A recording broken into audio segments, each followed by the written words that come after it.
Bismillah ar-Rahman ar-Rahim. In the name of God, the merciful, the compassionate. Mr. President Barack Obama, I wish to warmly welcome you and the accompanying delegation. Mr. President, during your visit to our country, you will meet a people proud of their history, heritage, and symbols. A young, creative, and entrepreneurial people who have made the miracle and arose from the calamities of the Nakba and continue the path of their ancestors extending since the ancient times over this land, their land.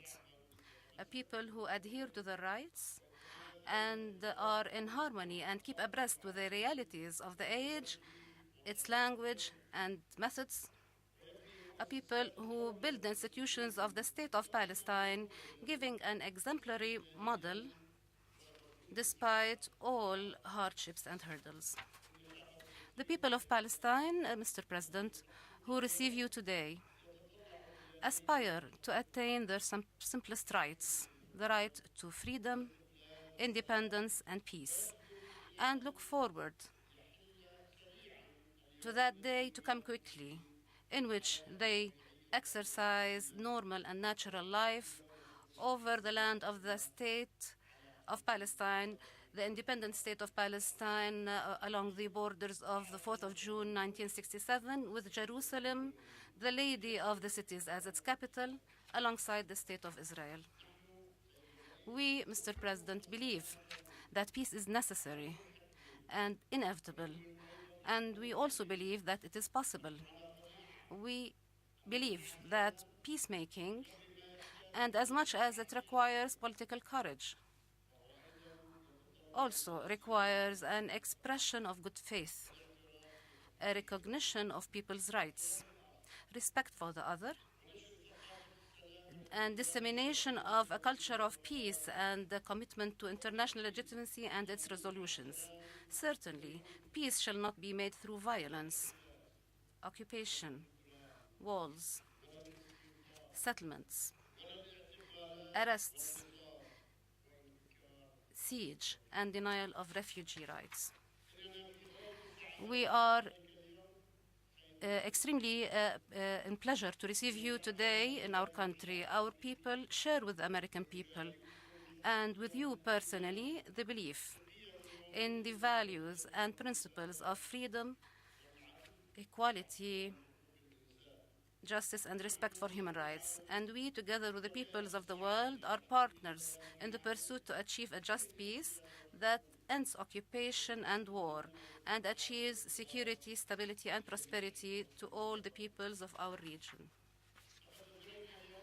Today, ladies and gentlemen, we have conducted a good and useful round of talks with His Excellency President Obama. It was an opportunity to focus on our side, on the risks and the disastrous risks that the continuation of settlement activity represent on this two-state solution and over the need to release prisoners. I asserted to His Excellency the President that Palestine has taken long and additional steps for the sake of making peace. I hereby assert again that we are ready to implement all our commitments and obligations and to respect the signed agreements and the international legitimacy resolutions in order to provide for the requirements of launching the peace process and achieving the two-state solutions, Palestine and Israel. We are also serious in ending the division and achieve the Palestinian reconciliation, which constitutes an additional source of power for us to continue our march towards making peace, security, and stability in the region. I have renewed confidence that the United States, represented by His Excellency President Obama and Mr. John Kerry, shall intensify its efforts to remove the obstacles ahead of the efforts to achieve a just peace, which the peoples of the region have long awaited. Here, I wish to thank the President for his continuous confirmation of the U.S. commitment to provide support to the Palestinian people, and to thank him and his administration for the support that has been provided during the past years, various forms of support to the Palestinian Treasury, to development projects, and to the UNRWA. Mr. President, once again, you are welcome in Palestine. Thank you.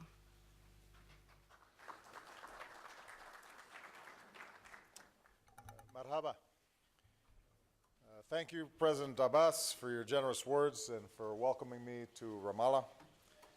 I was last here 5 years ago, and it's a pleasure to be back, to see the progress that's happened since my last visit, but also to bear witness to the enduring challenges to peace and security that so many Palestinians seek.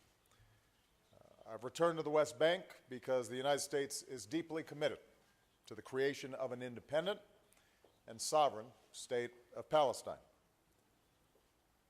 The Palestinian people deserve an end to occupation and the daily indignities that come with it. Palestinians deserve to move and travel freely and to feel secure in their communities.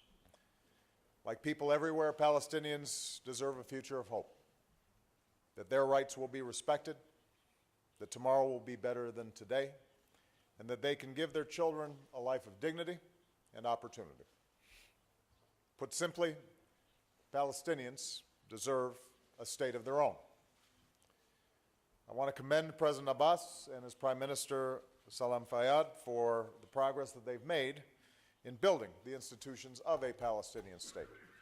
And the United States is a proud partner in these efforts as the single largest donor of assistance that improves the lives of Palestinians both in the West Bank and Gaza. As your partner, we salute your achievements and we mourn your losses. We offer condolences in particular over the loss of your fellow Palestinians last weekend in the tragic accident in Jordan. Now, Ramallah is a very different city than the one I visited 5 years ago. There's new construction, there's new businesses, new startups, including many high-tech companies connecting Palestinians to the global economy. The Palestinian Authority is more efficient and more transparent. There are new efforts to combat corruption so entrepreneurs and development can expand. Palestinian security forces are stronger and more professional, serving communities like Bethlehem, where President Abbas and I will visit the Church of the Nativity tomorrow. Moreover, this progress has been achieved under some extremely challenging circumstances. So I want to pay tribute to President Abbas and Prime Minister Fayyad for their courage, for their tenacity, and for their commitment to building the institutions upon which a lasting peace and security will depend.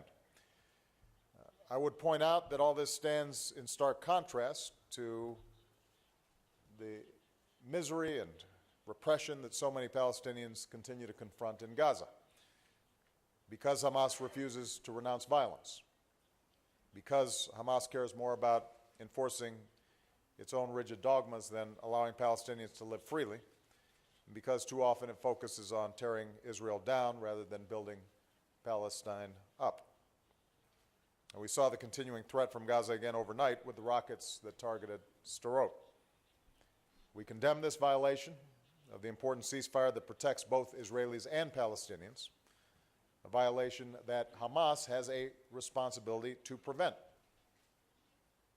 Here in the West Bank, I realize that this continues to be a difficult time for the Palestinian Authority financially.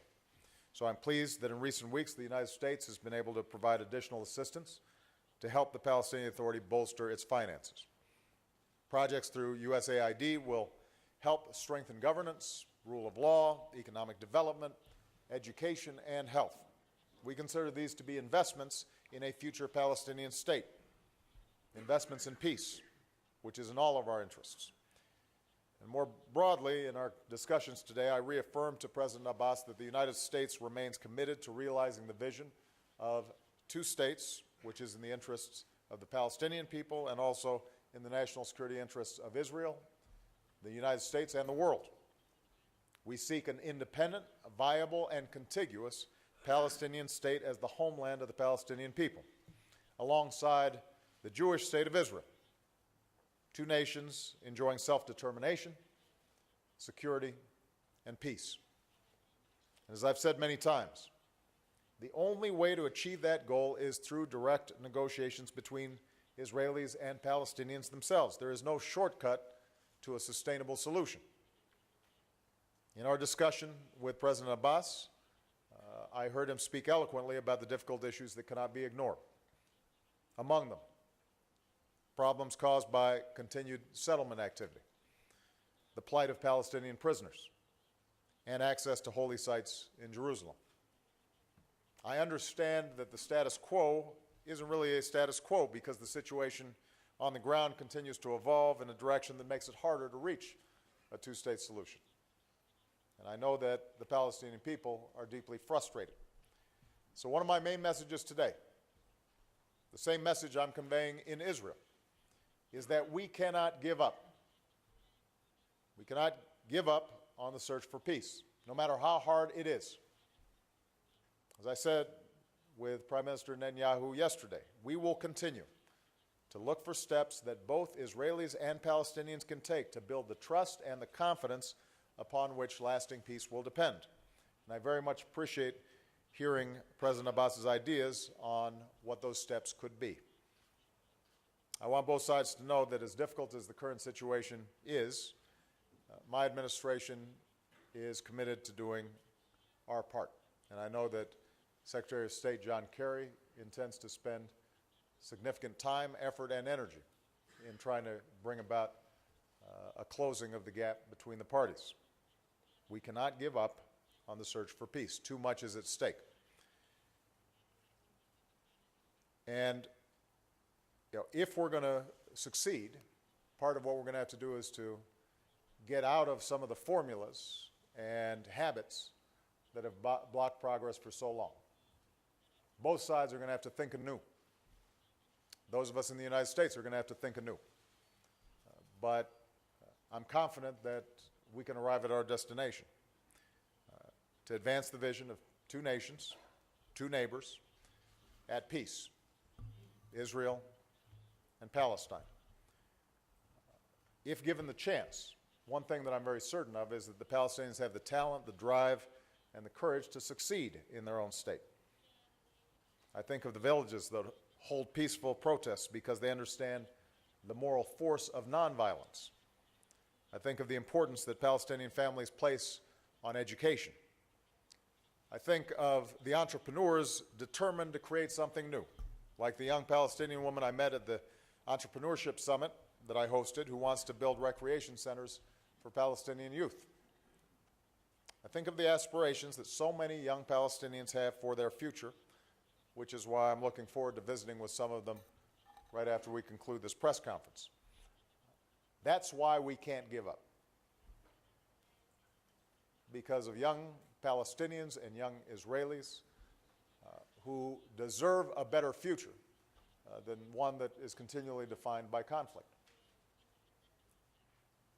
Whenever I meet these young people, whether they're Palestinian or Israeli, I'm reminded of my own daughters, and I know what hopes and aspirations I have for them. And those of us in the United States understand that change takes time, but it is also possible, because there was a time when my daughters could not expect to have the same opportunities in their own country as somebody else's daughters. What's true in the United States can be true here as well. We can make those changes, but we're going to have to be determined, we're going to have courage, we're going to have to be willing to break out of the old habits, the old arguments, to reach for that new place, that new world. And I want all the people here and throughout the region to know that you will have the President of the United States and an administration that is committed to achieving that goal. Thank you very much.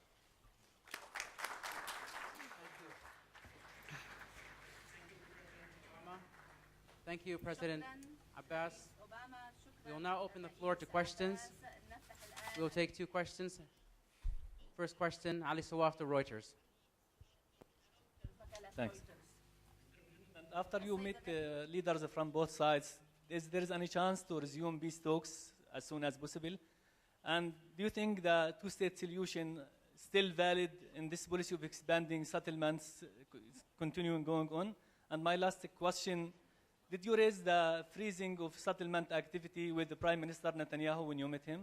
Thanks. Based on the conversations that I've had with Prime Minister Netanyahu and President Abbas, I do think the possibility continues to exist for a two-state solution. I continue to believe it is our best and indeed in some ways our only chance to achieve the kinds of peaceful resolution of old conflicts, but also the opening up of new opportunities for peoples on both sides to thrive, to succeed, for both Israel and a state of Palestine to be incorporated into the global economy. I mean, one of the striking things, one of the ironies of this conflict is that both the Israeli people and the Palestinian people are extremely entrepreneurial. They have a keen business sense. They could be hugely successful in helping to lift up the economy of the region as a whole. I was with President Perez this morning before I came here, looking at a high-tech exhibit that was taking place in Jerusalem, and there was actually a program that a U.S. company, Cisco, had set up where it was hiring young Arab engineers and Palestinian engineers because they were so well qualified, so talented, and there was a great hunger for those kinds of skills. Well, imagine if you have a strong independent state that's peaceful, all the talent that currently is being untapped that could be creating jobs and businesses and prosperity throughout this area. So I absolutely believe that it is still possible, but I think it is very difficult. I think it's difficult because of all sorts of political constraints on both sides. I think it's difficult, frankly, because sometimes, even though we know what compromises have to be made in order to achieve peace,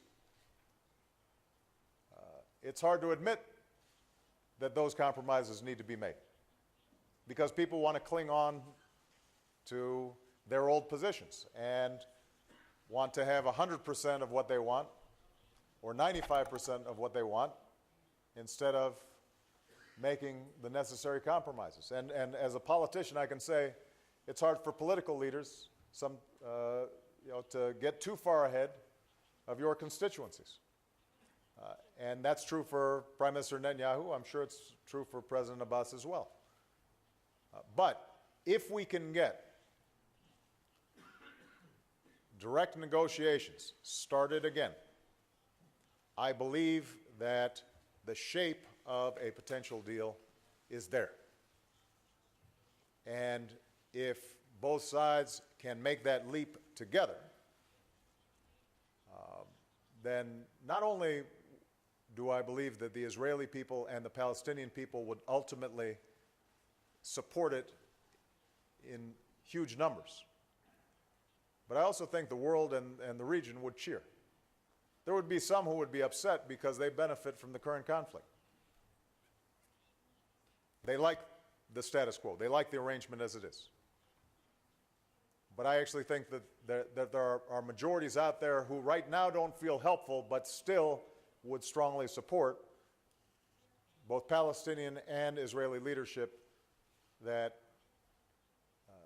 made the necessary effort and compromises for peace. Now, one of the challenges I know has been continued settlement activity in the West Bank area. And I've been clear with Prime Minister Netanyahu and other Israeli leadership that it has been the United States policy, not just for my administration, but for all preceding administrations, that we do not consider continued settlement activity to be constructive to be appropriate, to be something that can advance the cause of peace. So I don't think there's any confusion in terms of what our position is. I will say, with respect to Israel, that the politics there are complex, and I recognize that that's not an issue that's going to be solved immediately. It's not going to be solved overnight. On the other hand, what I shared with President Abbas, and I will share with the Palestinian people, is that if the expectation is that we can only have direct negotiations when everything is settled ahead of time, then there's no point for negotiations. So I think it's important for us to work through this process, even if there are irritants on both sides. The Israelis have concerns about rockets flying into their cities last night. And it would be easy for them to say, you see, this is why we can't have peace, because we can't afford to have our kids in beds sleeping and suddenly a rocket comes through the roof. But my argument is, even though both sides may have areas of strong disagreement, may be engaging in activities that the other side considers to be a breach of good faith, we have to push through those things to try to get to an agreement, because if we get an agreement, then it will be very clear what the nature of that agreement is. There will be a sovereign Palestinian state, a sovereign Jewish state of Israel, and those two states, I think, will be able to deal with each other the same way all states do. I mean, the United States and Canada has arguments once in a while, but they're not the nature of arguments that can't be solved diplomatically. And I think we can keep pushing through some of these problems and make sure that we don't use them as an excuse not to do anything. Our second question comes from the U.S. delegation, and it will be the last question from Major Garrett of CBS News. Mr. President, President Abbas, on behalf of all my colleagues, I want to get a little bit more specific on the question of settlements and the overall peace process. Mr. President, when you started your administration, you called for a halt to new settlement activity. That held for a while, then dissipated, and then late last year, when the Israeli government announced very sensitive settlement activity in the E1 zone, your administration put out a statement that many in this region thought was either tepid or completely non-responsive. What would you say here in Ramallah, Mr. President, to those entrepreneurial Palestinians you referenced, who believe you've either been equivocal or non-responsive to the issue of Israeli settlements? And to you, President Abbas, do you believe it is necessary for the peace process to start with a declaration publicly from the Israeli government that it will either slow down or stop entirely new settlement activity? And broadly on the peace process itself, Mr. President, you talked about thinking anew. Historically, the theory has been nothing is agreed to until everything is agreed to. Are you, Mr. President Obama and President Abbas, open to a theory that would say, if things are agreed to, they shall be implemented to build confidence on both sides and restart the peace process? Thank you. Well, Major, I think I answered the question previously about settlements. You mentioned E1 in particular. I think that is an example of at least a public statement by the Israeli government that would be very difficult to square with a two-state solution. I've said that to Prime Minister Netanyahu. I don't think that's a secret. With respect to whether there's a requirement for a freeze or moratorium, I want to repeat what I just said earlier, which is if the only way to even begin the conversations is that we get everything right at the outset, or at least each party is constantly negotiating about what's required to get into talks in the first place, then we're never going to get to the broader issue, which is how do you actually structure a state of Palestine that is sovereign, contiguous, and provides the Palestinian people dignity? And how do you provide Israel confidence about its security, which are the core issues? The core issue right now is how do we get a sovereignty for the Palestinian people, and how do we assure security for the Israeli people? And that's the essence of this negotiation. And that's not to say settlements are not important. It is to say that if we solve those two problems, the settlement problem will be solved. And so I don't want to put the cart before the horse. I want to make sure that we are getting to the core issues and the substance, understanding that both sides should be doing what they can to build confidence, to rebuild a sense of trust, and that's where hopefully the U.S. government can be helpful. On your last point, I think that part of my goal during this trip has been to hear from both President Abbas and Prime Minister Netanyahu about what they would need and how they would see a potential path, how it would be structured.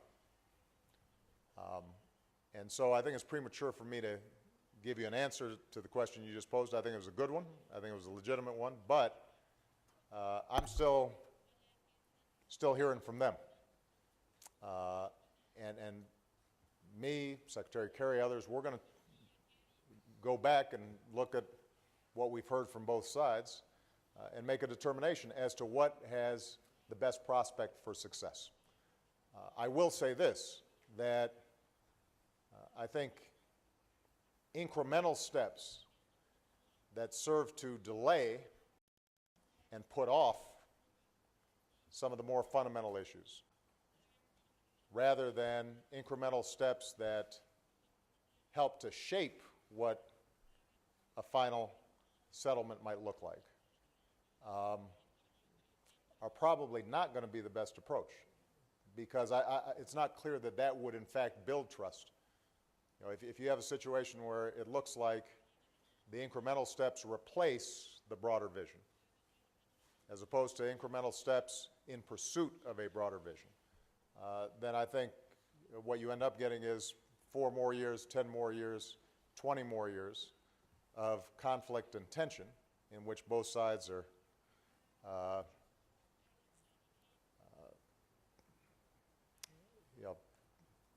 testing the boundaries of those incremental agreements. Whereas if we can get a broad-based agreement that assures the Palestinians that they have a state, and you have a comprehensive approach that ensures Israel the kind of security that they need, the likelihood of that deal holding and ultimately the sense of trust that comes from people-to-people relations, not just governmental relations, I think that's much more likely to occur. شكرا.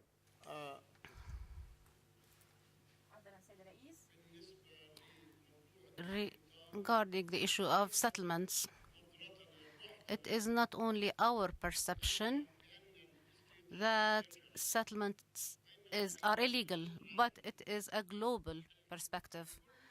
Everybody considers settlements not only a hurdle, but even more than a hurdle towards the two-state solution. We mention and we remember that the Security Council during the 70s and 80s had issued more than 13 resolutions not only condemning settlements, but demanding ending them and removing them because they are illegal. We are asking for nothing outside the framework of international legitimacy. Hence, it is the duty of the Israeli government to at least halt the activity so that we can speak of issues. And when we define our borders and their borders together, each side will know its territory in which it can do whatever it pleases. So the issue of settlements is clear. We never gave up our vision, whether now or previously, but we continue to maintain this vision, and we believe that settlements are illegal and that settlement activity is illegal. We hope that the Israeli government understands this. We hope they listen to many opinions inside Israel itself, speaking of the illegality of settlements. We spoke about this with Mr. President, and we clarified our point of view on how we can reach a solution. Many Palestinians, when they see settlements everywhere in the West Bank, and I don't know who gave Israel that right, they do not trust the two-state solution or vision anymore, and this is very dangerous, that people and the new generation reaches the conviction that it is no more possible to believe in the two-state solution. We continue to believe in the two-state vision on the 1967 borders, and consequently, if peace between us and the Israelis is achieved, the Israelis will know very well that the Arab and Islamic world all together, which means 57 Arab and Muslim states, shall immediately recognize the state of Israel according to the roadmap, and thank you. And the Arab Initiative.